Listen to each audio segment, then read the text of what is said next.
கர்த்தருடைய பரிசுத்த நாமத்துக்கு மகிமை உண்டாகட்டும். நாம் வாசிக்கலாம். சங்கீதம் புஸ்தகம் 48வது அதிகாரம் 9வது வசனம். சங்கீதம் 48:9.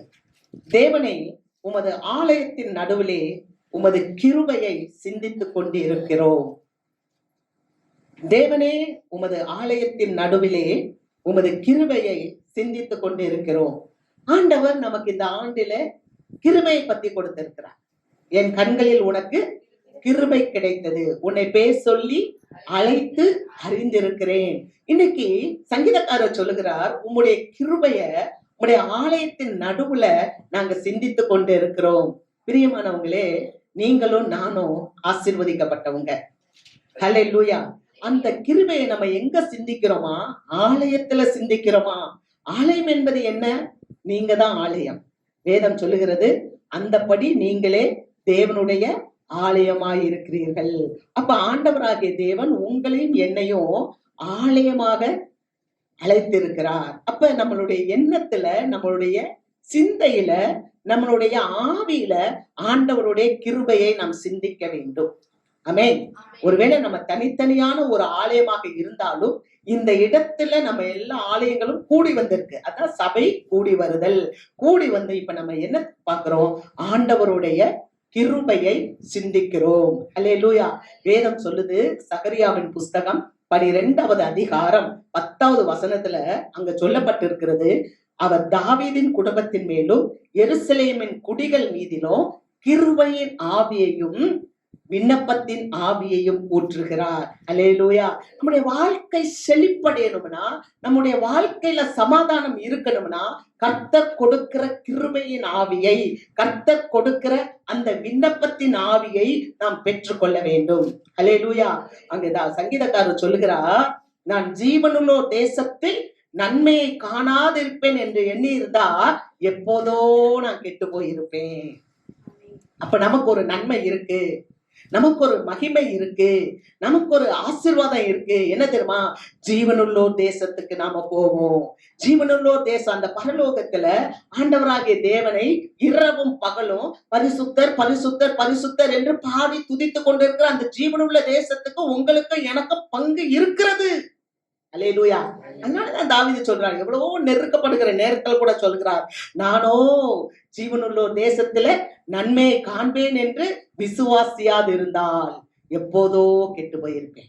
பாத்தீங்களா? அந்த கிருபையின் ஆவியை பெற்றவர், அந்த விண்ணப்பத்தின் ஆவியை பெற்றவர், அவர் தன்னுடைய வாழ்நாள்ல மகிழ்ந்து களி கூறுகிறார். நீங்களும் நானும் ஆண்டவருக்குள்ளாக மகிழ்ந்து களி கூற அழைக்கப்பட்டு இருக்கிறோம். அதுவே பெரிய கிருபை. அல்லேலூயா. ஆமென். கர்த்தருக்கு மகிமை. நம்ம வாசிக்கலாம். கலாத்தியர் புஸ்தகம் 6வது அதிகாரம் 18வது வசனம். சகோதரரே, நம்முடைய கர்த்தராகிய இயேசு கிறிஸ்துவின் கிருபை உங்கள் ஆவியுடனே கூட இருப்பதாக. ஆமென். இங்க சொல்றாரு, பவுலடியார் சொல்றாரு, கர்த்தராகிய இயேசு கிறிஸ்துவினுடைய கிருபை உங்க ஆவியோடு இருப்பதாக. ஆவியோடு ஆண்டவரை தொழுது கொள்ளணும். அல்லேலூயா. ஆவியோட, ஆவி இல்லாதவங்க எப்படி இருக்க முடியும்? ஆவி இல்லாதவங்க உயிர் இல்லாதவங்க. அங்கதான் அந்த கிருபையை ஆவியோட ஒப்பிட்டு சொல்லுகிறார். கலாத்திய மக்களுக்கு ஒப்பிட்டு சொல்லுகிறார். ஏன்னா கலாத்திய மக்கள் இயேசு கிறிஸ்துவை விட்டுட்டு உலகத்துக்குள்ள போனாங்க, விக்கிரக வணக்கத்துக்குள்ள போனாங்க. அநேக யூதர்கள் வந்து கலாத்தியர்களுடைய விசுவாசத்தை வலிவி போக சென்றாங்க. அப்ப இந்த மக்கள் இப்படி போறத பார்த்த போது பவுல் வேதனைப்படுகிறார். பவுல் சொல்லுகிறாரு, புத்தி இல்லாத கலாத்தியரே, இந்த ஆண்டவரை இவ்வளவு சீக்கிரமா விட்டுட்டு போகத்தக்கதான உன் புத்திய மயக்கினவன் யார் அப்படின்றாரு. அப்ப இந்த புத்தி மயங்காம இருக்கணும்னா அவருடைய கிருபை எப்படி இருக்கணுமா? நம்ம ஆவியோட இருக்கணும். அல்லேலூயா. நம்ம இருதயத்தோட இருக்கணும். அல்லேலூயா. நம்ம இருதயத்தோட அவருடைய வார்த்தை எப்போதும் ஒன்று இணைந்து இருக்கணும். காலையில் நான் யோசித்து பார்த்தேன், நம்ம ஆவியானவர், அந்த ஆண்டவருடைய கிருபைய நம்ம ஆவியிலே வச்சுக்கணும். ஆவி எங்க இருக்கு? நம்ம ஆவி எப்போ போகும்? இருதயம் நின்றுச்சுன்னா ஆவி போயிடும். இருதயம் தான் துடிக்குது, லேப்டாப் லேப்டாப்னு. சிலருக்கு என்ன ஆகும்னா மூளைச்சாவு வரும். மூளைச்சாவு வந்துச்சுனாலும் உயிர் இருக்கும். ஏன்னா இருதயம் இயங்கிக் கொண்டே இருக்குதே. அல்லேலூயா. அதனால இந்த ஆண்டவருடைய அன்பை நம்ம எங்க வச்சுக்கணும்னா மூளையில வைக்க கூடாது. ஆண்டவருடைய அன்பை நம்மளுடைய இருதயத்துல வச்சுக்கணும். அல்லேலூயா. அப்ப இருதயம் நின்னாதான் அதுவும் நிக்கும். அல்லேலூயா. அப்ப என் மூச்சு உள்ள வர, என் உயிர் உள்ள வர, என்னுடைய ஆவியோட அவருடைய கிருபை இருக்கும். அல்லேலூயா. அததான் தீமோத்தேயுக்கு சொல்லுகிறார். 2 தீமோத்தேயின் புஸ்தகம் 4வது அதிகாரம் 22வது வசனம். கர்த்தராகிய இயேசு கிறிஸ்து உன் ஆவியுடனே கூட இருப்பாராக. அல்லேலூயா. ஆண்டவராகிய இயேசு கிறிஸ்து யாரோட இருப்பாரா? நம்ம ஆவியோட இருக்கணும். நான் ஒண்ணு சொல்றேன் கேளுங்க. ஒரு பொய்ய ஒரு தடவை சொன்னா 1000 பேர் நம்புவாங்க. ஒரு பொய்ய ஒரே ஒரு தடவை சொன்னா 1000 பேர் நம்புவாங்க. ஆனா ஒரு சத்தியத்தை நீ 1000 முறை சொன்னா கூட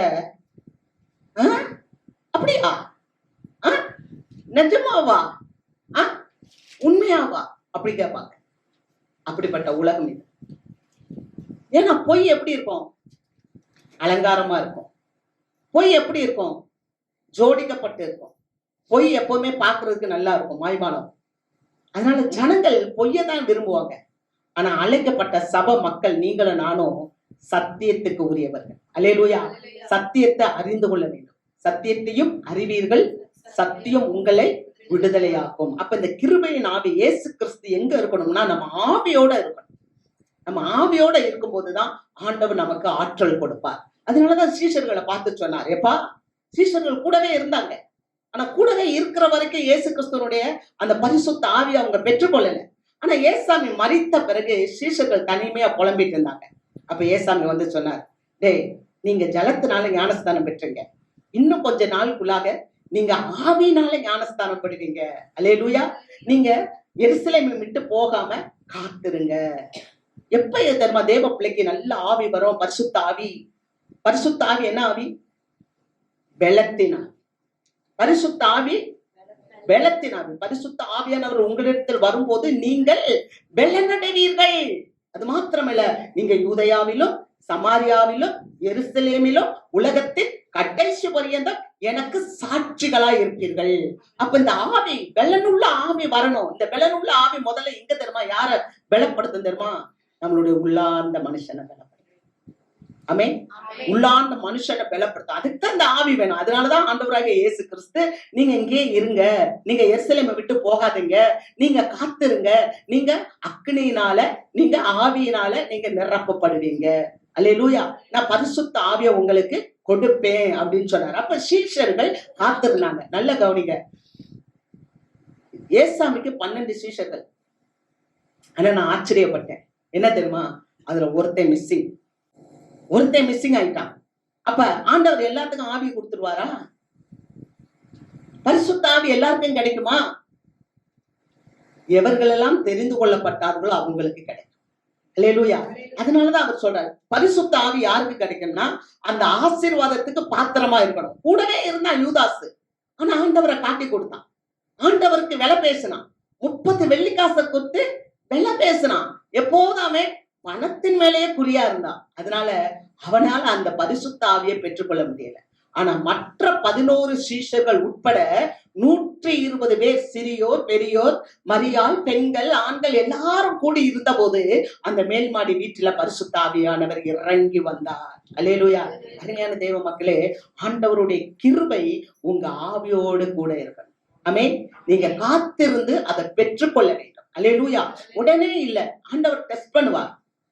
ஒரு குழந்தை கருத்தரிக்கணும்னா மருத்துவர்கள் முதல்ல என்ன சொல்லுவாங்க தெரியுமா? இவளுடைய கர்ப்பப்பை குழந்தையை சுமக்கிறதுக்கு தயாரா இருக்கா? நம்பர் 1. நம்பர் 2 என்ன பண்ணுவாங்க தெரியுமா? அதுக்குள்ள 10 மாசம் அந்த குழந்தைய சுமக்க வேண்டும். ஆமென். 3வது தான் அந்த குழந்தை வெளிப்படும்.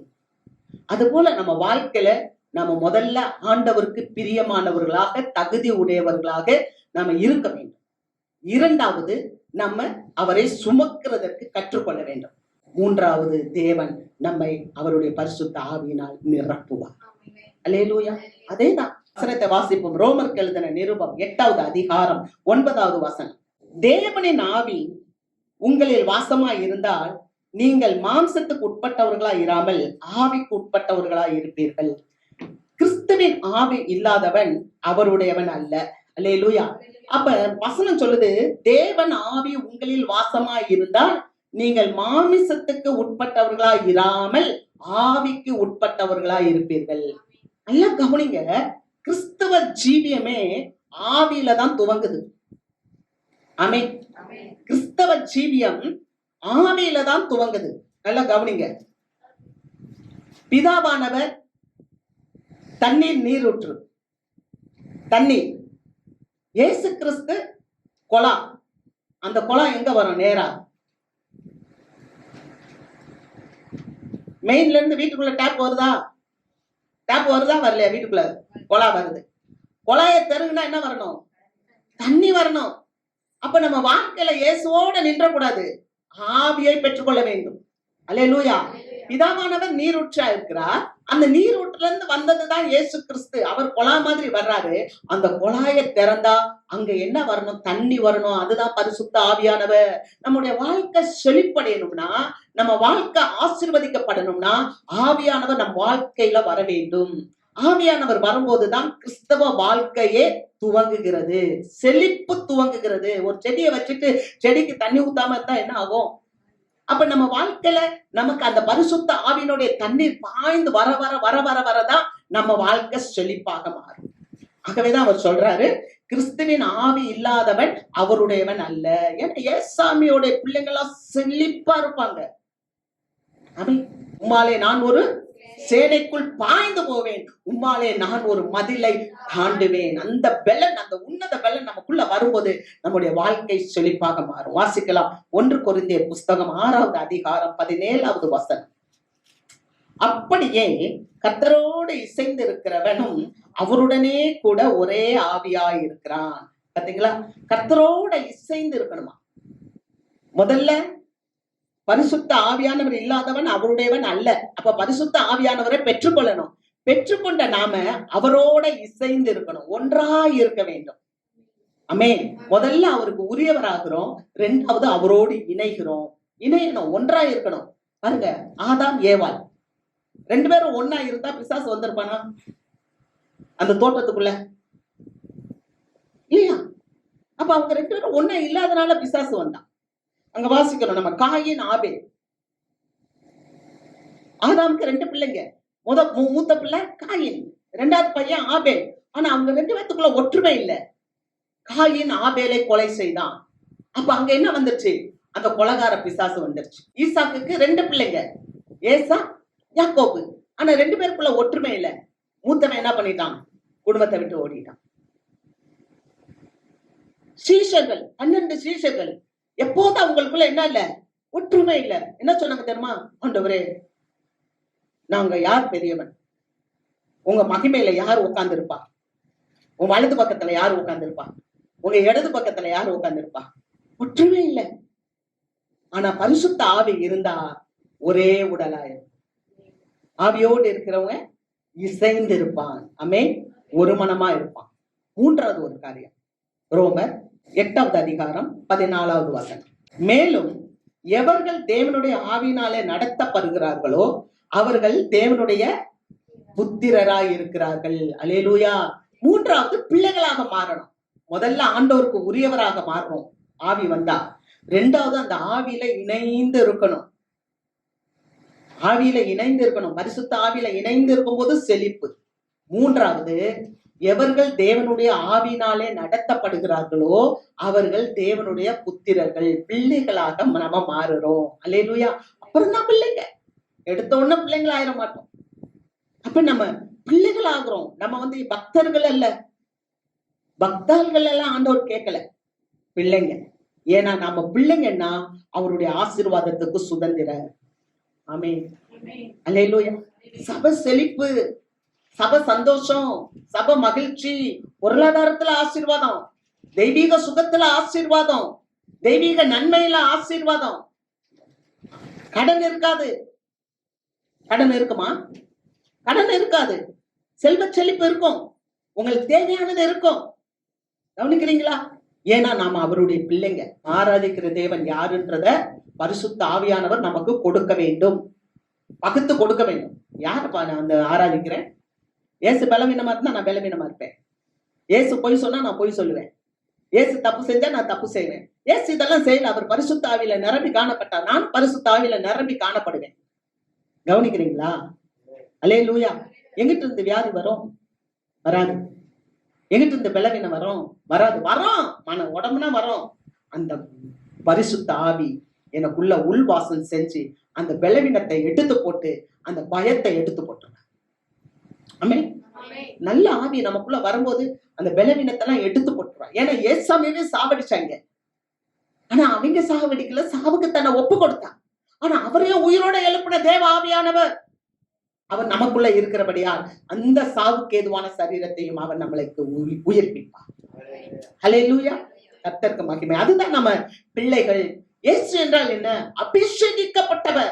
அந்த அபிஷேகம் எனக்குள்ள இருக்கிறதுனால அபிஷேகம் நுகங்களை முறிக்கும். சொல்லுங்க, அபிஷேகம் நுகங்களை முறிக்கும். அதனாலதான் பலவீனன் தன்னை பலவான் என்று சொல்லுவான். அல்லேலூயா. பலவீனம் தாயா, ஆனா கர்த்தர் அந்த அபிஷேகம் அந்த பரிசுத்த ஆவி எனக்குள்ள பாய்ந்து வருதே.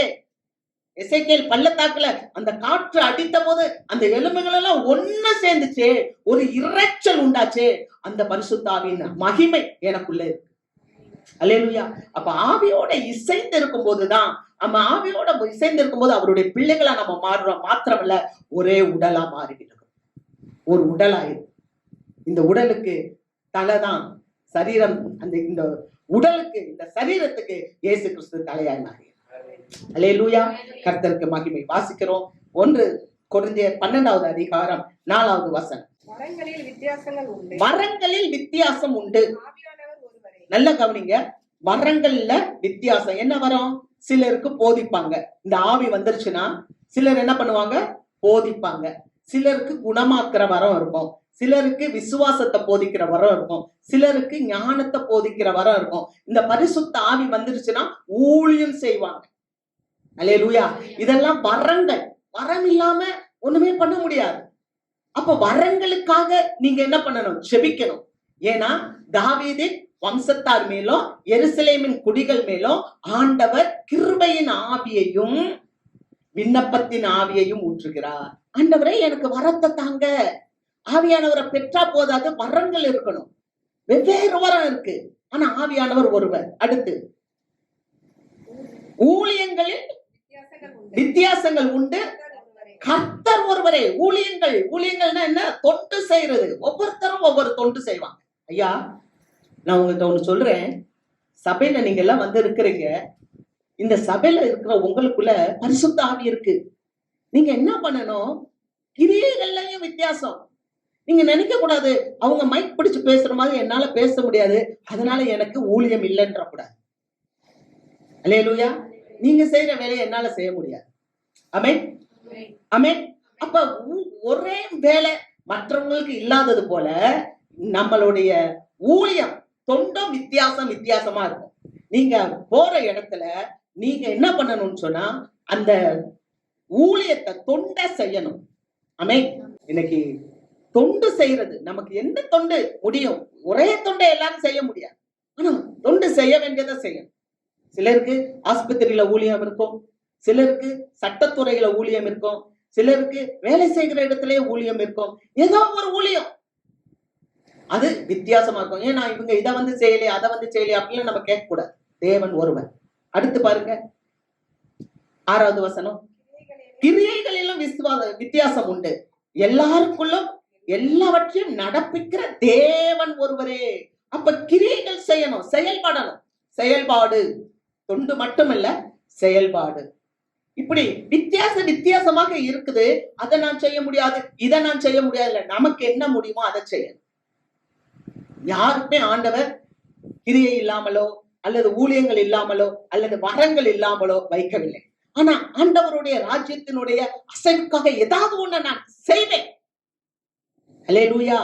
கர்த்தருக்கு மகிமை. அப்படி நம்ம கத்துக்கொள்ள வேண்டும். வசனம் சொல்லுது, சரி நான் ஆவியில நிரம்பி இருக்கேன், நான் தொண்டுகள் செய்யறேன், நான் நிறைய ஊழியங்கள் செய்யறேன், எனக்கு நிறைய வரங்கள் இருக்கு, ஆனா என் வாழ்க்கையில எனக்கு இத்தனை பிரச்சனைகள் இருக்கு. பிரச்சனைகள் இருக்கத்தான் செய்யும்.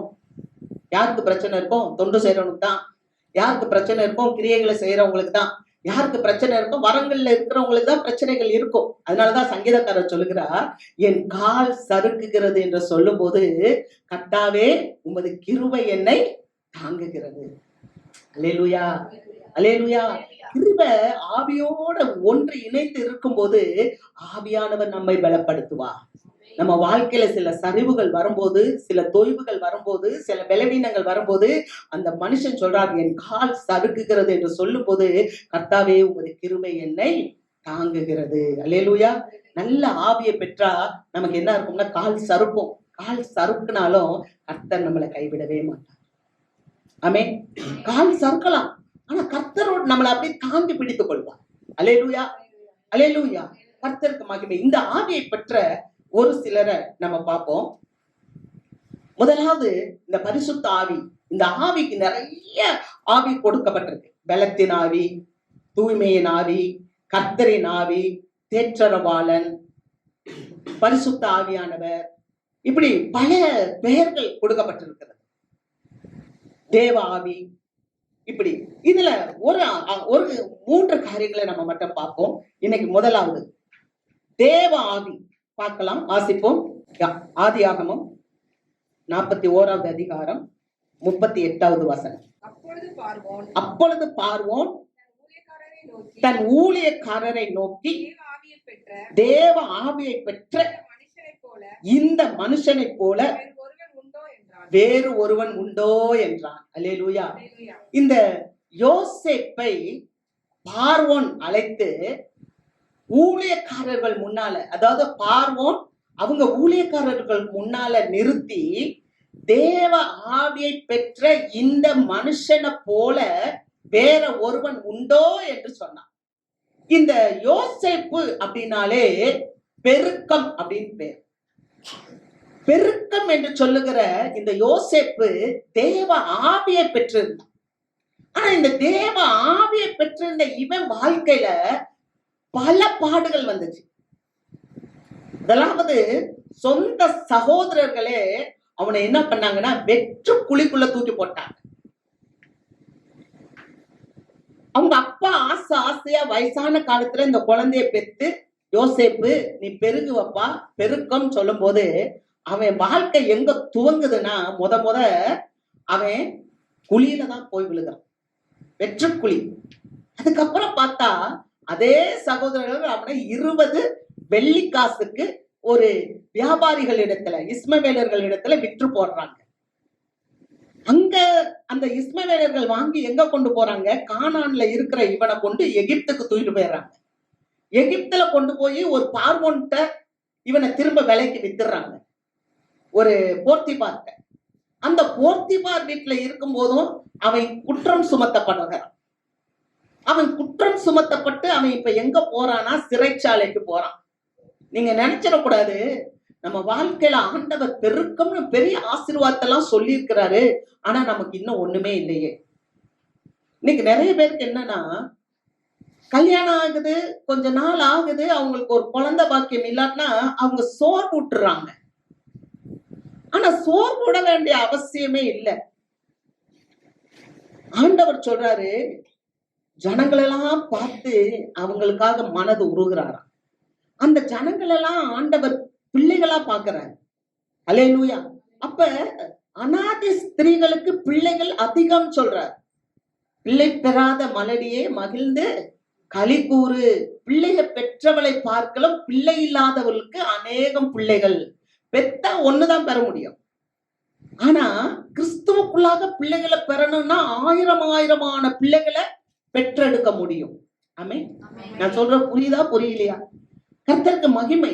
குழந்தை இல்லைன்றது ஒரு குறைவு இல்லை. இன்னைக்கு அது நிறைய பேருக்கு தெரிய மாட்டேங்குது.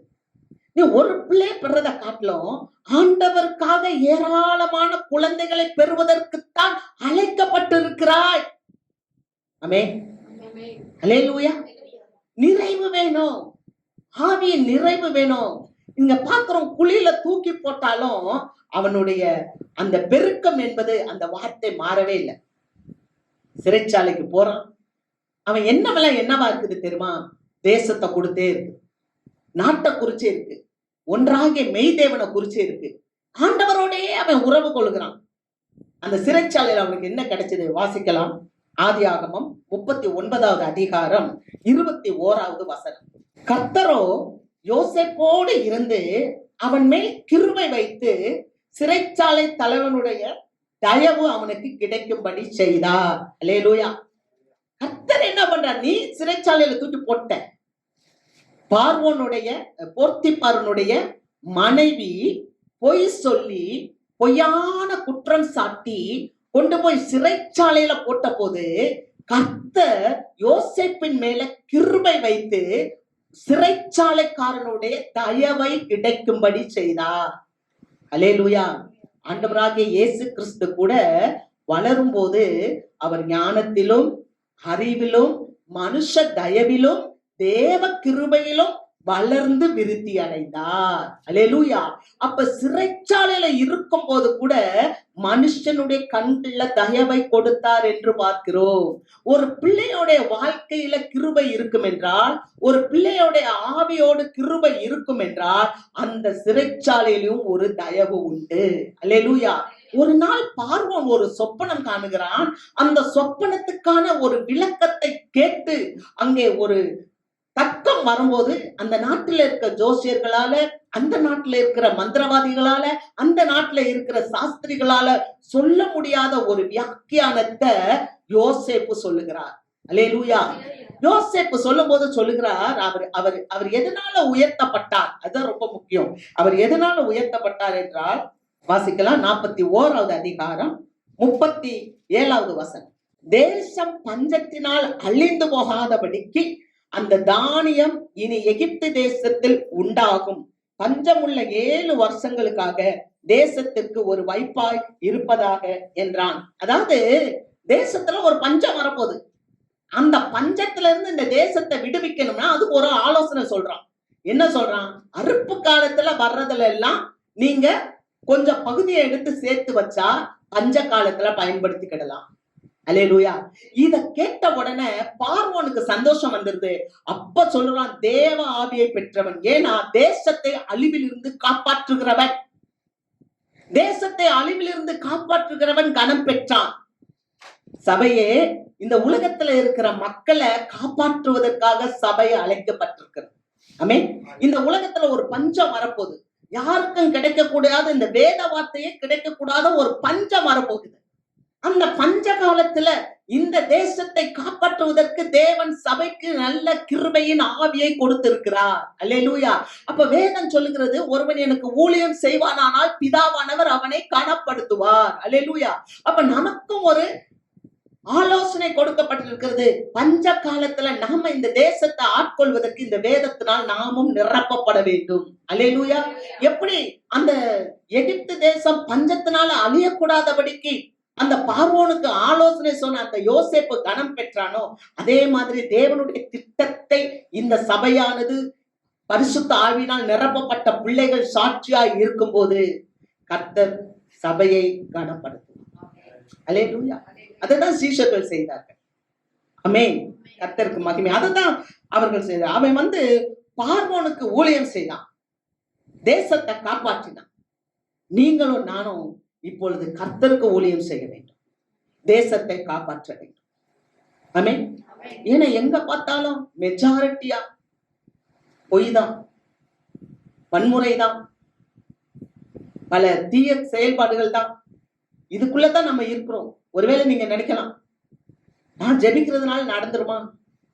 பெருங்காயத்தை உரசி ஊத்துனா கடல் எல்லாம் பெருங்காய வாசனை வந்துடுமா? இதெல்லாம் பிசாசு சொல்ற தந்திர வார்த்தை. கேட்க கூடாது. ஆமென்.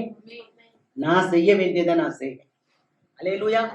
நான் செய்ய வேண்டியதை நான் செய்வேன். கர்த்தர் எனக்கு சொல்லி இருக்கிறாரு, நான் அதை செய்வேன்.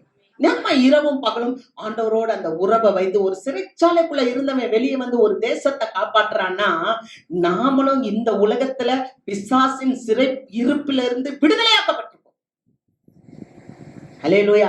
பிசாசின் சிறை இருப்பில இருந்து நம்ம விடுதலையாக்கப்பட்டிருக்கோம், கிருபையின் ஆவியை பெற்றிருக்கோம். நான் ஆண்டவருக்காக என்ன செய்வேன்? ஒரு யோசேப்பை கனப்படுத்தினவர் உங்களையும் கனப்படுத்துவார். அல்லேலூயா. இரண்டாவது ஒரு ஆவியை குறித்து பார்ப்போம், வேகமா பார்ப்போம். இரண்டாவது ஒரு ஆவி எலியாவின் ஆவி. 2 ராஜாக்கள் புஸ்தகம் 2வது அதிகாரம் 9-10 வசனங்களை வாசிக்கிறோம். அவர்கள் அக்கறைப்பட்ட பின்பு எலியா எலிசாவை நோக்கி, நான் உன்னை விட்டு எடுத்துக்கொள்ளப்படும் முன்னே நான் உனக்கு செய்ய வேண்டியது என்ன கேள் என்றான். அதற்கு எலிசா, உம்மிடத்தில் உள்ள ஆவியின் வரம் எனக்கு இரட்டிப்பாய் கிடைக்கும்படி வேண்டுகிறேன் என்றான். அதற்கு அவன், அரிதான காரியத்தை கேட்டாய். உன்னை விட்டு நான் எடுத்துக்கொள்ளப்படுகையில் என்னை நீ கண்டால் உனக்கு கிடைக்கும், இல்லாவிட்டால் கிடைக்காது என்றான். அவர்கள் அக்கறைப்பட்ட பின்பு ஏதோ ஒரு இடத்துக்கு போயிட்டாங்க, அக்கறைப்பட்டுட்டாங்க. அக்கறைப்பட்ட பிறகு இப்ப ஒருத்தன் போயிடணும். அப்ப போகிறது தான் தேவனுடைய சித்தம். அப்படி சித்தமா இருக்கும்போது அவன் கேட்கிறான், நான் இப்ப போக போறேன், உனக்கு என்ன வேணும், உனக்கு செய்ய வேண்டியது என்ன கேள் அப்படின்னு கேட்கும்போது, நார்மலா யோசித்து பாருங்களேன். நம்ம வீட்டுல கவனிங்க, நம்ம வீட்டுல ஏதோ ஒருத்தர் சுகவீனமா இருக்கிறாங்க, அல்லது ஏதோ ஒரு காரியம், ஒரு வெளிநாட்டு கூட போறாங்க, நீண்ட நாட்கள் அங்க போய் வேலை செய்யணும், அதனால போறாங்க, இப்படிலாம் வச்சுக்கிடும். கேக்குறாங்க, உனக்கு என்ன வேணும்னா என்ன சொல்லுவோம்?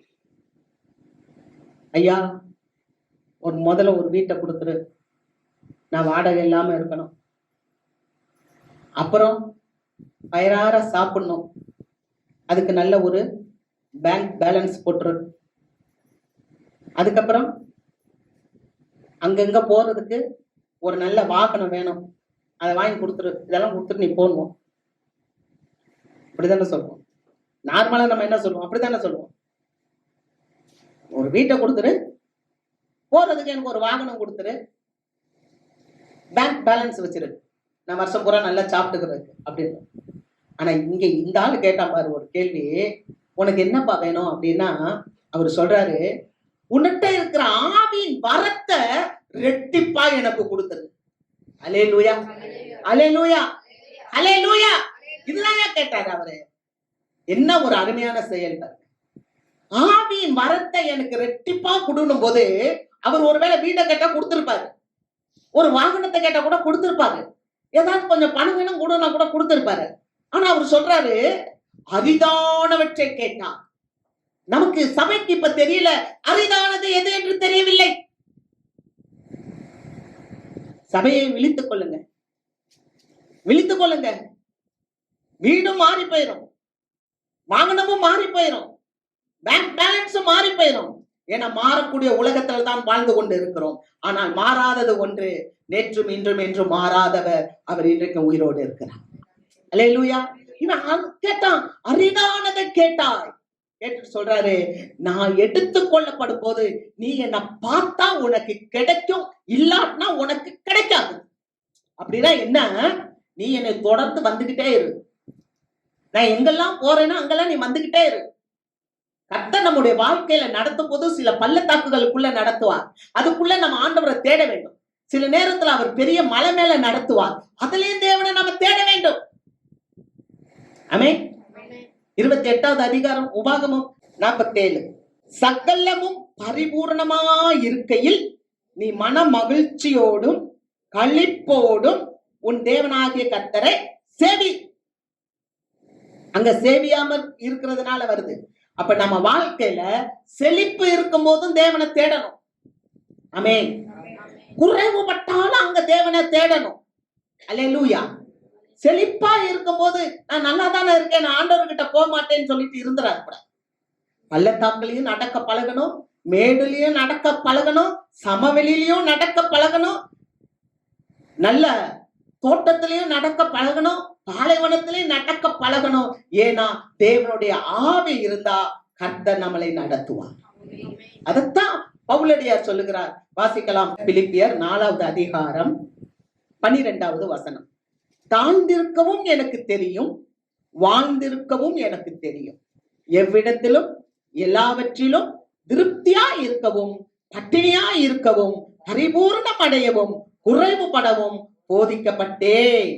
என்னை பலப்படுத்துகிற கிறிஸ்துவினாலே எல்லாவற்றையும் செய்ய எனக்கு பலன் உண்டு. அல்லேலூயா. பலன் உண்டு. ஏன்னா அவருடைய ஆவி பலனின் ஆவி, பலத்தின் ஆவி. அப்போஸ்தலர் 1:8 சொல்லப்பட்டிருக்கு பலத்தின் ஆவி. எபேசியர்ல சொல்றாரு உள்ளார்ந்த மனுஷன்ல நீ பலப்படு. ஐ கேன், முடியும். ஏன்னா என் கூட ஆண்டவர் இருக்கிறார். அதனாலதான் அவன் கேட்டான், ஆண்டவரே நீ எடுத்துக்கொள்ளப்படும் போது உன்னுடைய ஆவியின் வரத்தை எனக்கு ரெட்டிப்பா கொடு. அப்ப அவர் சொல்றாரு, நீ என்னை பின்பற்றி வா, நீ என்னை பார்த்தேனா நீ அதை பெற்றுக்கொள்வா. எலியா மேல எடுத்துக்கொள்ளப்பட்டாச்சு. புலம்பிட்டு அவன் வரும்போது எலியாவுடைய சால்வையை கையில வச்சுட்டான். கையில வச்சுட்டு அங்க நடக்குது, வாசிக்கலாம். 2 ராஜாக்கள் 2வது அதிகாரம் 14வது வசனம். 2 ராஜாக்கள் 2:14.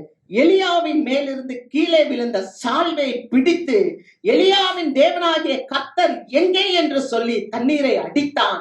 தண்ணீரை அடித்தவுடனே அது இரு பக்கமாக பிரிந்ததினால் எலிசா இக்கரைப்பட்டான். எரிகோவில் பார்த்து கொண்டு நின்ற தீர்க்கதரிசிகளின் புத்திரர் அவனை கண்டவுடனே எலியாவின் ஆவி எலிசாவின் மேல் இறங்கி இருக்கிறது என்று சொல்லி அவனுக்கு எதிர்கொண்டு போய் தரை மட்டும் குனிந்து அவனை வணங்கி லேலூயா. புலம்பிட்டு அப்படியே விடல, செயல்பட்டான். என்ன தெரியுமா, எலியாவுடைய சால்வையை கையில வச்சுட்டு இருந்தவன் என்ன தெரியுமா சொன்னா, எலியாவின் தேவன் எங்கேன்னு அந்த தண்ணி, யோர்தானின் தண்ணியை அடிக்கும் போது, பிரியமான தேவ மக்களே, கடினமான சூழ்நிலையில நீங்க போகும்போது ஆவியானவர் சும்மா இருக்கிறான்னு நீங்க நினைச்சுக்கிடாதீங்க. வசனம் சொல்லுது, ரோமருக்கு எழுதின நிருபம் 8வது அதிகாரம் 26வது வசனம், அந்தபடி உங்கள் குறைச்சலில் நீங்கள் வேண்டுதல் செய்வது இன்னதென்று அறியாதிருக்கிறதுனாலே பரிசுத்த ஆவியானவர் உங்களுக்காக விண்ணப்பம் செய்கிறார். பரிசுத்த ஆவியானவர் உங்களுக்காக வேண்டுதல் செய்கிறார். நீங்க என்னதான் ஜெபிச்சாலும் உங்களுக்கு சில நேரங்கள்ல நடக்காம இருக்கும். அதை குறிச்சு நீங்க கவலைப்படாதீங்க. ஆனா உங்களுக்காக ஒருத்தர் வேண்டுதல் பண்றார். அவர் உங்களுக்கு நன்மை மாத்திரமே செயல்படுவார். அதனாலதான் அங்க வசனம் சொல்லுது, ஆவியானவர் உங்களுடைய சிந்தைகளை ஆராய்ந்து அறிந்திருக்கிறார். எவ்வளவு பெரிய தேவன் தெரியுமா? ஒரு பிரச்சனை நேரத்துல அந்த மனுஷன் அவன் அப்படியே செயல்படுகிறான். ஆவியானவர் உங்களுக்கு ஒத்தாசை கொடுப்பார். பரிசுத்த ஆவியானவர் உங்களை வழி நடத்துவார். நீ இந்த வேலையை செய்யின்வாரு. சில நேரங்களில் இந்த வேலையை செய்யாதன்வார். செஞ்சாலும் சரி செய்யாட்டாலும் சரி, தேவன் சொல்லுறதை நீங்க செய்யும் போது கர்த்தர் உங்களோட பெரிய காரியங்களை செய்வார். அல்லேலூயா. அந்த சால்வையை எடுத்து அடிச்ச உடனே 2 பக்கம் தண்ணி அப்படியே குவியலா நிக்குது. இவன் வந்துட்டான். வந்த உடனே அங்க பாக்குறோம், தீர்க்கதரிசியின் புத்திரர்கள். அப்படின்னா யாருன்னா, அங்க இருக்க ஸ்டூடெண்ட், மாணவர்கள். ஒரு பெரிய காலேஜ் நடத்துறாங்க. அந்த காலேஜ்ல இருக்கிற ஸ்டூடெண்ட், படிக்க வந்தவங்க எல்லாம் பாக்குறாங்க, எலியாவின் ஆவி இவர் எலிசாக்குள்ளே இறங்கி இருக்கு. லேலுயா சொல்ல மாட்டீங்களா? கர்த்தருக்கு ஸ்தோத்திரம். எலியாவினுடைய ஆவி எலிசாவுக்குள்ளே இறங்கி இருக்கிறது. இவன் இக்கரைப்பட்டான். அக்கறைக்கு போனவன் இப்ப இக்கரைப்பட்டான். அல்லேலூயா. எவ்வளவு பெரிய காரியம். உங்க வாழ்க்கையில சில காரியங்களை யோசித்து தேவையில்லாத சில காரியங்கள் வந்து ஏதோ ஒரு அக்கறையில போய் நிக்கிற மாதிரி ஒரு சூழ்நிலையில இருக்க, ஆனா அக்கறையிலேயே நீங்க இருந்துட மாட்டீங்க. அந்த ஆவியானவர் உங்களுக்காக வேண்டுதல் செய்வார். நீங்க செயல்பட வைப்பார் உங்களை. அவர் தமது ஆலோசனை உங்களுக்கு கொடுப்பார். அல்லேலூயா. அந்த ஆலோசனையால் உங்களை வழி நடத்தி உங்களை இக்கரைக்கு கொண்டு வருவார். அதுதான் ஆவி. அதனாலதான் அந்த கிருபையை ஆவியோடு கூட நாம் பெற்று இருக்கிறோம். கலாத்தியருக்கு சொல்லும் போது பவுலுடைய சொல்றார், அந்த கிருபையை நீங்க உங்க ஆவியோடு பெற்றுக்கொள்ளுங்க. ஆமென். வசனத்தை வாசிக்கும் போது 2 ராஜாக்கள் 13வது அதிகாரம் 21வது வசனம். அப்பொழுது அவர்கள் ஒரு மனுஷனை அடக்கம் பண்ண போகையில் அந்த தண்டை கண்டு அந்த மனுஷனை எலிசாவின் கல்லறையில் போட்டார்கள். அந்த மனுஷனின் பிரேதம் அதிலே விழுந்து எலிசாவின் எலும்புகளின் மேல் பட்ட போது அந்த மனுஷன் உயிரடைந்து தன் கால்களை ஊன்றி எழுந்தான். நல்லா கவனிங்க, எலிசா மரணம் அடைஞ்சிட்டாங்க. எலிசா மரணம் அடைஞ்சு பாருங்க, யோர்தானை பிளந்து இக்கரைப்பட்டவன் ஒரு நாள் மரணம் அடைந்தான். மரணம் வந்து எல்லாருக்கும் நேரிடக்கூடியது. மரணம் அடைஞ்சு 1 வருஷம் ஆயிடுச்சு. 1 வருஷம் கழிச்சு அந்த எலிசாவை புதைக்கப்பட்டிருந்தா அந்த இடத்துக்கு வழியா ஒரு பிரேதத்தை தூக்கிட்டு வராங்க. ஒரு செத்த பிரேதத்தை தூக்கிட்டு வரும்போது அங்க எதிர்த்தாப்புல மோவாபிய தண்டுகள், அதாவது மோவாபிய மக்கள், தண்டுகள்னா ராணுவங்கள், அவங்க எல்லாம் அந்த நாட்டுக்கு எதிர்கொண்டு வராங்க. இத பார்த்த உடனே இந்த சபத்தை தூக்கிட்டு போனவங்க 4 பேர் என்ன பண்ணிட்டாங்கன்னா, அந்த பிரேதத்தை எலிசாவுடைய குழி மேல போட்டுட்டு போயிட்டாங்க. இப்ப எலிசாவினுடைய எலும்பு பட்டு பிரேதம் உயிரோட எந்திரிச்சு ஓடிடுச்சான். இப்ப எலியாவின் ஆவி எலிசாவுக்குள்ள வந்தபோது எலிசா மரித்தும் உயிர் கொடுக்கிறவனாய் இருக்கிறான். அல்லேலூயா. அப்ப ஆண்டவருடைய பிள்ளைங்க வாழ்கின்ற நாட்களில் ஆவியை பெற்றுக்கொள்ளும் போது நம்ம காலத்துக்கு அப்புறமும் ஊழியத்தை நிலைநிறுத்த செய்வார்கள். ஆமென். அல்லேலூயா. ஊழியத்தை நிலைநிறுத்தணும்னா, உங்க பிள்ளைங்க வாழ்க்கை செழிப்பா இருக்கணும்னா, நம்ம கிருபையோட ஆவியை பெற்றுக்கொள்ள வேண்டும். அந்த ஆவியை நம்ம கிருபையின் ஆவியை பெற்றுக்கொள்ள வேண்டும். அல்லேலூயா. மூன்றாவது காரியம் வேகமா பார்த்துருவோம். லூக்கா 4:18. கர்த்தருடைய ஆவியானவர் என்மேல் இருக்கிறார், தரித்திரருக்கு சுவிசேஷத்தை பிரசங்கிக்கும்படி என்னை அபிஷேகம் பண்ணினார், இருதயம் நறுங்குண்டவர்களை குணமாக்கவும், சிறைப்பட்டவர்களுக்கு விடுதலையையும், குருடருக்கு பார்வையையும் பிரசித்தப்படுத்தவும், நொறுங்குண்டவர்களை விடுதலையாக்கவும், கர்த்தருடைய அனுக்கிரக வருஷத்தை பிரசித்தப்படுத்தவும் என்னை அனுப்பினார் என்று எழுதியிருக்கிற இடத்தை அவர் கண்டு, அல்லேலூயா, அதை வாசித்து பணிவிடைக்காரரிடத்தில் கொடுத்து உட்கார்ந்தார். ஆமென். இங்க நம்ம பார்க்கிறோம், இது கர்த்தருடைய ஆவி. முதல் ஆவி தேவ ஆவி, இரண்டாவது ஆவி எலியாவின் ஆவின்னு பார்த்தோம், மூன்றாவது கர்த்தருடைய ஆவி. இந்த வசனம் பழைய ஏற்பாட்டுல தீர்க்க தரிசனமா இருக்கு. ஏசாயா புஸ்தகம் 61வது அதிகாரம் 1-2 வசனங்களை வீட்டுல போய் பார்த்தீங்கன்னா இதே வசனம் அதுல இருக்கு. அப்ப மேசியாவை குறித்து சொல்லப்பட்ட வசனம். இப்ப மேசியா வந்துட்டாரு. மேசியா யாரு? இயேசு கிறிஸ்து. புதிய ஏற்பாட்டுல லூக்கா புஸ்தகம் 4வது அதிகாரத்துல இயேசுசாமி நாசரேத்து ஊருக்கு வராரு. அப்ப அவர் கையில வேத புஸ்தகத்தை கொடுக்குறாங்க, தோல் சுருள். அந்த காலத்துல எல்லாம் தோல் சுருள், அதை அவர் கையில கொடுத்து வாசிக்க சொல்றாங்க. அப்ப இயேசுசாமி நாசரேத்தூர்ல வந்து அந்த புஸ்தகத்தை எடுத்து இந்த ஏசாயா பகுதியை எடுத்து இந்த வசனத்தை வாசிக்கிறாரு. கர்த்தராகிய தேவனுடைய ஆவியானவர் என் மேல் இருக்கிறார் அப்படின்னு. இந்த வசனத்தை எல்லாம் படிச்ச உடனே அங்க இருக்கிறவங்களுக்கு எல்லாம் கோபம் வருது. எல்லாரும் அவர் அப்படியே பாக்குறாங்க. வசனம் சொல்லுது, அவர் கிருபையுள்ள வார்த்தைகளை பேசினார். ஆனா அங்க இருக்கிறவங்க என்ன பார்த்தாங்க தெரியுமா? இவன் தச்சனுடைய மகன் இல்ல, முடிஞ்சு போச்சு. இவன் தச்சனுடைய மகன், இவங்க அம்மா அப்பா எல்லாம் இங்கதானே இருக்காங்க, இவனுக்கு இந்த ஞானம் எங்க இருந்து வந்துச்சு அப்படின்னு கேட்ட உடனே அவரால் அதிகமான அற்புதம் செய்ய முடியல. அது மாத்திரமல்ல, இயேசுவை கொலை செய்யும்படி கொண்டு போனாங்க. இயேசுவை கொலை செய்யும்படி கொண்டு போக தீர்மானிக்கும் போது ஆண்டவர் அவர்களுடைய சிந்தையை அறிந்து அவர் அங்கே இருந்து கடந்து போனார். நீங்க நல்லா புரிஞ்சுக்கணும், தேவ ஆவியை பெற்றா நமக்கு பிரச்சனையே இருக்காது, வெறும் ஆசீர்வாதம் தான் சொல்லி. தேவ ஆவியை பெற்ற நீங்க உங்களை எல்லாருமே நம்ப மாட்டாங்க. தான் வளர்ந்த ஊர்ல அவரை நம்பல.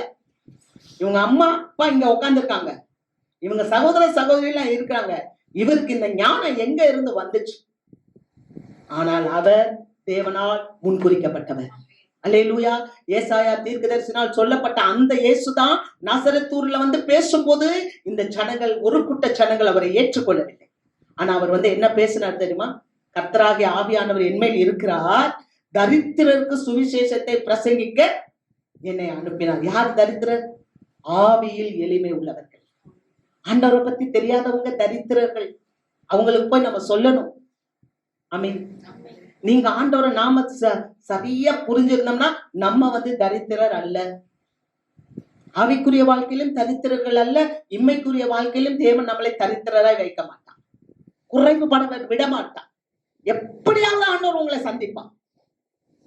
அவர் என்ன அவ்வளவு மோசமானவரா? அவர் நன்மை செய்கிறவராய் சுற்றி தெரிந்தவர். அல்லேலூயா. விசுவாசிக்கிறோம், விசுவாசிக்கிறவன் பதறான். ஆண்டவர் செய்ய சொன்னதை செய்யணும். தரித்திரருக்கு சுவிசேஷத்தை சொன்னார். அடுத்து என்ன சொன்ன தெரியுமா? இருதயம் நறுங்குண்டவர்களை குணமாக்கவும், சிறைப்பட்டவர்களுக்கு விடுதலை. சிறைப்பட்டவர்கள்னா என்ன? பாவத்துக்கும் சாபத்துக்கும் சிறைப்பட்டு இருக்கிற மக்களை விடுதலையாக்க இயேசு கிறிஸ்து உலகத்துக்கு வந்தார். அல்லேலூயா. சிறைப்பட்டவர்னா கொலை செஞ்சு அடிச்சுட்டு ஜெயில போய் அந்த சிறையில, இது ஆவிக்குரிய வாழ்க்கையில பாவத்துக்கு அவர்கள் அடிமைப்பட்டவர்கள், சாத்தானுக்கு அடிமைப்பட்டவர்கள். அவர்களுடைய பாவத்தை மன்னிக்க தேவன் இந்த உலகத்துக்கு வந்தார். மார்க் 2வது அதிகாரத்துல நம்ம வாசிக்கும் போது இயேசுசாமி ஒரு வீட்டுல இருக்கிறார், அவருடைய வீட்டுல இருக்கிறாரு. அப்படி அவருடைய வீட்டுல இருக்கும்போது, கப்பர்நகூம்ல இருக்கும்போது ஜனங்க திரளா வந்து கூடி இருக்கிறாங்க. அவர் தேவனுடைய வார்த்தையை பேசினார். நல்லா கவனிங்க. காலையில ஒரு விஷயம் அதை யோசித்து பார்த்தேன். ஆண்டவருடைய வீட்டுக்கு ஆட்கள் எல்லாம் வந்திருக்காங்க. ஆளுக கூடின உடனே அவர் தேவனுடைய வார்த்தையை பேசினாராம். நம்ம வீட்டுக்கு கூட்டம் வந்தா யார பேசுற? நம்ம வீட்டுக்கு ஒரு கூட்டம் வருதுன்னா எப்படி இருக்குது? ஆனா அவர் வீட்டுக்கு ஒருத்தர் வந்தாங்க, ஒரு கூட்டம் வந்து உட்கார்ந்துருக்கு. அங்க அவர் ஹீலிங் சர்வீஸ் நடத்துறார், சுகமாக்குற ஆராதனை. ஆட்கள்லாம் உட்கார்ந்து இருக்கிறாங்க, அவரால ஒண்ணும் பண்ண முடியல. ஜனங்க ஒரு திமிர்வாதக்காரனை கொண்டு வராங்க. முன்னால எல்லாம் வீட்டுல முன்னால வாசல்ல எல்லாம் ஆளுகளா இருக்காங்க, தட்டோட உடைச்சு இறக்குறாங்க. ஆண்டவர் சொல்றார், உன் பாவங்கள் மன்னிக்கப்பட்டது, நீ எந்திரிச்சு உன் படுக்கை எடுத்துக்கொண்டு நட. ஒரு ஹீலிங் சர்வீஸ வீட்டுல நடத்துறாங்க. நம்ம வீட்டுல என்ன ஏலம் இருக்கு? ஒரு தரம், 2 தரம், 3 தரம், இப்படி ஏலங்கள் நடக்குது வீட்டுல. மன்னிக்கணும், கர்த்தர் சொன்னா கேட்டுக்கணும். நம்ம வீடுகள் ஆராதனை கூடங்களாக மாற வேண்டும். நம்ம வீட்டுல ஹீலிங் சர்வீஸ் நடத்தணும். உங்க வீட்டுல ஒரு கூட்டம் வரணும். அம்மா, இந்த ஒருத்தரை கொண்டு வந்திருக்கோம், நீ வியாதியஸ்தனா இருக்கான், நீ ஜெபம் பண்ணு, சுகம் கொடு. ஆமென் சொல்ல மாட்டேன். அல்லேலூயா. அதுதானே ஆவியை பெற்றவங்க. ஏசாமி அந்த ஆவியை பெற்றனாலதானே அவர் நன்மை செய்கிறவராய் சுற்றி தெரிந்தார். கர்த்தருடைய ஆவியானவர் என்மேல் இருக்கிறார். தரித்திரருக்கு சுவிசேஷத்தை சொல்லணும், எளிமையானவர்களுக்கு சுவிசேஷத்தை சொல்லணும். அது மட்டுமில்ல, சிறைப்பட்டவர்களை விடுவிக்க வேண்டும். சிறையிருப்புல இருக்கிறான், பிசாசின் ஆதிக்கத்துல இருக்கான், பல ஆண்டுகளா நோயில படுத்திருக்கான், அவனை விடுதலை ஆக்கணும். உங்க வீட்டுக்கு அந்த கூட்டம் வரணும். நீங்க வீட்டுல இந்த ஹீலிங் சர்வீஸ பண்ணணும். ஆமென். அல்லேலூயா. அதுதான் கர்த்தருடைய ஆவியானவர். அது மாத்திரம் இல்ல, குருடருக்கு பார்வையையும் பிரசித்தப்படுத்த நொறுங்குண்டவர்களை விடுதலையாக. குருடர்கள், கண்ணு தெரியாதவன், நெஜ கண்ணு இல்ல, கர்த்தரை பற்றி தெரியாதவன். ஒரே ஒரு வசனத்தை வாசிக்கலாம் தயவுசெய்து, ஞாபகம் வருது. ஏசாயா 11:2. ஆண்டவர் என்ன கொடுக்கிறாரு? ஞானத்தையும் உணர்வையும் அருளும் ஆவி. ஞானத்தையும் உணர்வையும் அருளும் ஆவி. ஆலோசனையும் வெள்ளனையும் அருளும் ஆவி. அறிவையும் கர்த்தருக்கு பயப்படுகிற பயத்தையும் அருளும் ஆவியுமாகிய கர்த்தருடைய ஆவியானவர் அவர் மேல் தங்கி இருப்பார். மேசியா மேல எப்படிப்பட்ட ஆவியானவர் தங்கி இருந்தார்? அவர் குருடர்களுக்கு பார்வை கொடுக்கிறவர். அல்லேலூயா. அவர் ஞானத்தால் நிரம்பினவர், அவர் பலத்தால் நிரம்பி இருக்கிறவர், அவர் ஆலோசனையினால் நிரம்பி இருக்கிறவர். அவர் கர்த்தருக்கு பயப்படுற பயம், அதுதான் குருடருக்கு. அசட்டை பண்ணக்கூடாது, தெய்வத்தை அசட்டை பண்ணக்கூடாது, கர்த்தருக்கு பயப்படுற பயம் வரணும். அதான் ஆவியானவர். அந்த ஆவியானவர் நமக்குள்ள வந்துட்டாருன்னா நம்ம குடும்பத்துல அபிஷேகம், நம்ம குடும்பத்துல ஆசீர்வாதம், தனிப்பட்ட வாழ்க்கையில அபிஷேகம் பொங்கி பொங்கி வழி. அந்த குணமாக்குற வரம் நமக்குள்ள இருக்கும். அந்த பேதுரு ஒரு சாதாரண மீனவன், மீன் பிடிச்சான். ஆனா அவனுக்குள்ள அந்த வல்லமை இருக்கும்போது அங்க வரிசையா வியாதியஸ்தர்களை கொண்டு வந்து கட்டில்ல போட்டிருந்தாங்க. பேதுருட்ட சொன்னாங்க, நீ நடந்து வாயா. நீ நடந்து போகும்போதே அவன் நிழல் பட்டு சுகமாச்சு. அல்லேலூயா. நம்ம வீட்டுல நம்ம இருக்கிறோம்ல, நமக்குள்ள அந்த அபிஷேகத்தின் ஆவி இருந்தா நம்ம குடும்பத்துல இருக்கிறவங்களுக்கு நோய் வராது. நான் விசுவாசிக்கிறேன். அல்லேலூயா. வந்தாலும் அது ஓடி போயிடும். நம்ம நிழல் பட்டு ஹீலிங் அங்க நடந்துகிட்டே இருக்கும். ஆமென். ஏன் கொஞ்சம் கற்பனை பண்ணி பாருங்க. நம்ம வீட்டுல இருக்கவங்க எல்லாம் இந்த மாதிரி அபிஷேகத்துல இருந்துட்டா, கணவனுக்குள்ள இருந்தா மனைவிக்குள்ள ஓடும், மனைவிக்குள்ள இருந்தா கணவனுக்குள்ள ஓடும். எந்த வியாதியும் உள்ளுக்குள்ள வர முடியாது. சாத்தானுக்கு வீட்டுல வேலையே இல்லை. அல்லேலூயா. கர்த்தருக்கு மகிமை. கர்த்தருடைய அனுக்கிரக வசனத்தை பிரசித்தப்படுத்த தேவன் அனுப்பினார் என்று சொல்லப்பட்டிருக்குது. பிரியமான தேவ மக்களே, இன்னைக்கு நமக்குள்ள இந்த ஆவி இருக்கா? இந்த தேவ ஆவியை பெற்ற யோசேப்பை போல இருக்கிறோமா? எலியாவின் ஆவியை பெற்ற எலிசாவை போல இருக்கிறோமா? கர்த்தருடைய ஆவியை பெற்ற இயேசு கிறிஸ்து மேசியாவை போல நம்ம காணப்படுறோமா? யோவான் 14:12 மெய்யாகவே மெய்யாகவே நான் உங்களுக்கு சொல்லுகிறேன், நான் என் பிதாவினிடத்திற்கு போகிறபடியினால் என்னை விசுவாசிக்கிறவன் நான் செய்கிறதையும் செய்வான், என்னை பார்க்கலும் மேலானவைகளை செய்வான். அல்லேலூயா. அப்ப இந்த யோசேப்பு செய்தது மாத்திரமல்ல, இந்த எலியா எலிசா செஞ்சது மாத்திரமல்ல, ஆண்டவராகிய இயேசு கிறிஸ்து செய்தது மாத்திரமல்ல, இயேசு கிறிஸ்து நம்மளை பார்த்து சொல்றாரு, மெய்யாகவே மெய்யாகவே உண்மையா சொல்றேன்பா, நான் செஞ்சதை நீ செய்வப்பா. ஏன்னா நான் எங்க அப்பாட்ட போறேன். ஒரு காலம் வந்துருச்சு, அவர் இப்ப எங்க போயிட்டாரு? அப்பாட்ட போயிட்டாரு. அவர் 3.5 வருஷம் தான் ஊழியம் செஞ்சார். அவர் மரிக்கணும், அவர் உயிரோட எந்திரிக்கணும், அவர் மேல போய் வலது பார்சத்துல உட்காரணும், இனி செகண்ட் கமிங் வரணும். அது வரைக்கும் உங்களுக்கு எனக்கு வேலை கொடுத்துருக்காரு. அவர் செஞ்ச வேலையை நம்ம செய்யணும். ஹல்லேலூயா. அதனாலதான் சொல்றாரு, மெய்யா மெய்யா நான் சொல்றேன்ப்பா, நான் எங்க அப்பாட்ட போறேன், பிதாவிட்ட போறேன், அதனால நீங்க எல்லாரும் நான் செஞ்சதை செய்வீங்க, என்னை காட்டுல மேலானதை செய்வீங்க. அடுத்து பாருங்க, என்னை பார்க்கலாம் மெய்யாகவே மெய்யாகவே நான் உங்களுக்கு சொல்லுகிறேன், நான் என் பிதாவினிடத்தில் போகிறபடியா நான் செய்ததை செய்வீங்க, என்னை காட்டில மேலானதை செய்வீங்க சொல்லிட்டு அங்க வசனத்தை வசனம். பிரியமானவர்களே, நம்முடைய தாழ்வில் நம்மை நினைத்தவரை துதியுங்கள், அவர் கிருபை என்று உள்ளது. நம்முடைய தாழ்வுல நம்மளை நினைத்தார், நமக்கு இந்த ஆசீர்வாதத்தை கொடுத்தார், சபைக்கு இந்த ஆசீர்வாதத்தை கொடுத்தார், அவர் கிருபை என்றும் உள்ளது. அல்லேலூயா. நம்முடைய தாழ்வுல நம்ம ஒண்ணுமே இல்லாதவங்க தான், நம்ம படிக்காதவங்க தான், நம்ம ஒண்ணு வசதி வாய்ப்பு ஒண்ணுமே இல்லை, அது மாதிரிதான் இருந்தாங்க. யாரு? பேதுரு மீன் பிடிச்சிட்டு தான் இருந்தார், அந்திரேயா மீன் பிடிச்சிட்டு தான் இருந்தார், யாக்கோபு மீன் பிடிச்சிட்டு தான் இருந்தாங்க, வலைகளை பின்னிட்டு தான் இருந்தாங்க, படிக்காதவங்க தான். அவங்க மூலமா தேவன் பெரிய காரியத்தை செய்தார். தாழ்வில் நம்ம நினைத்தவரை துதியுங்கள், அவர் கிருபை என்றும் உள்ளது. ஆமென். அங்க வசனம் சொல்லுது, அவருடைய வார்த்தை ஆவியாயும் ஜீவனாயும் இருக்கு. அல்லேலூயா. ஆக இந்த நாட்கள்ல எது ஜீவன் எது ஆவி? தேவனுடைய வார்த்தை. அந்த தேவனுடைய வார்த்தை இன்னைக்கு நமக்கு கொடுத்திருக்கிறார். இந்த ஆவியோட நம்ம எழும்புவோம், இந்த ஆவியோட நம்ம தேவனுடைய சத்தத்துக்கு செவி கொடுப்போம், கர்த்தர் சொன்ன காரியத்தை நம்முடைய வாழ்க்கையில நிறைவேற்றுவோம். ஆமென். நம்ம எல்லாரும் எழுந்து